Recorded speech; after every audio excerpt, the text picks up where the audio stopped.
become one of my favorites. Now, it is a series from 1991, so for a lot of you, this may be quite nostalgic, but I didn't actually grow up with television as a kid, so I didn't discover this series until very recently.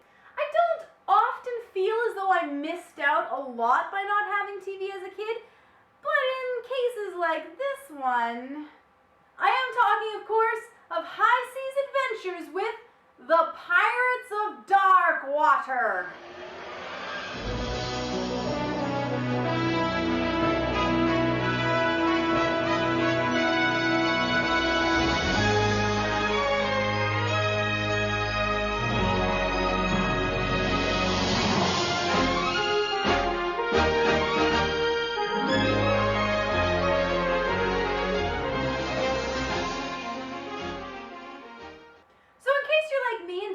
Grow up with Pirates of Dark Water, here is a brief plot synopsis. It takes place in the fantasy world of Myr, a world dominated primarily by oceans, which makes for great sailing adventures and pirating shenanigans. The world is threatened by a substance known as dark water, which is basically just out there floating through the oceans and destroying everything in its path.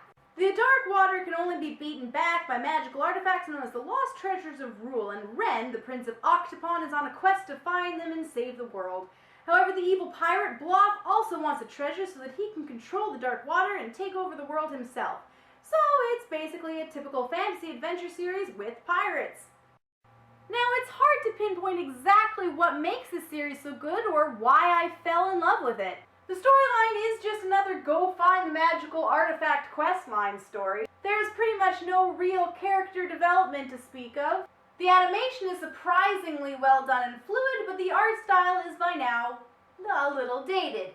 It does get a pass on the go fetch storyline though. That wasn't quite as cliche back then as it is now, and besides which, by virtue of being a story about pirates, a treasure hunt kind of makes a lot of sense and works really well. It really feels a lot more classic than it does cliche. It's got that really fun adventure vibe going for it, and it doesn't feel forced at all. It knows what it is and doesn't try to hamper itself with more complex storylines than it can handle, making it a stronger piece of storytelling than a lot of other titles.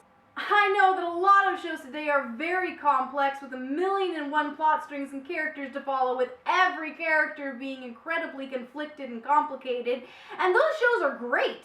Your absence has already been noted. The boy means nothing to me. Oh, I can't stand the wailing of women. But every so often it's nice to relax into something a bit more casual and just fun. The characters may not develop much over the course of the story, but they are consistent and well written, and they are archetypes that happen to hit my fangirl buttons. A noble prince, a feisty strong woman, a gruff old pirate. I can't help it, I just love it. Although I do really want to chop off Ayaz's forehead ponytail, that does annoy me. The voice acting is also quite good, which helps to bring the characters to life. But easily my favorite aspect of this show is the villain, Bloth.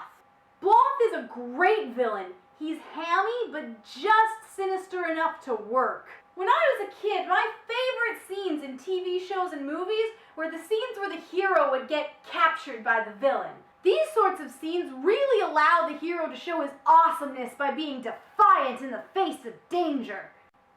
And this series is full of those sorts of scenes because Ren gets himself captured all the flippin' time. It's pretty much a given that every other episode, Ren will be captured and then escape against all odds. And I love it! The interaction between Ren and Bloth is brilliant. They just have such a great tension and chemistry between them.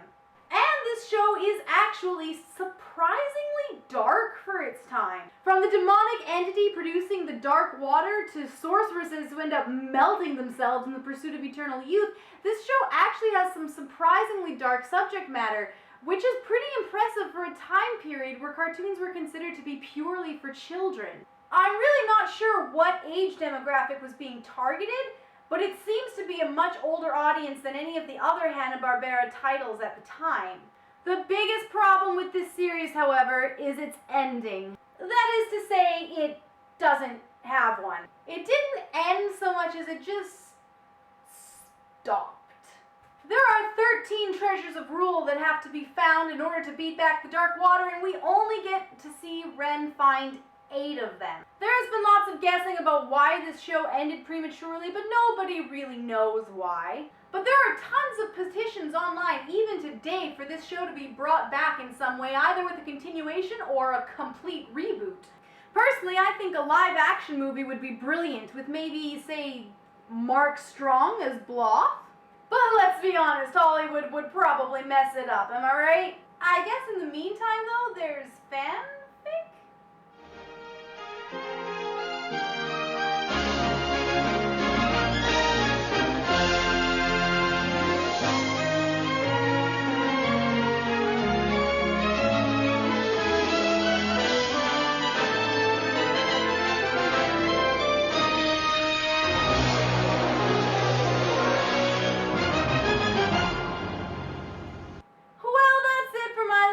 On Pirates of Dark Water. Seriously, it's one of my favorite titles now. I absolutely love it. I hope you enjoyed what may have been a trip down memory lane for a lot of you, and I hope that you will like, comment, and subscribe for more. I'm not sure yet what show I'm going to talk about next week, but I would love for you to give me some suggestions. So I guess without further ado, I will see you then.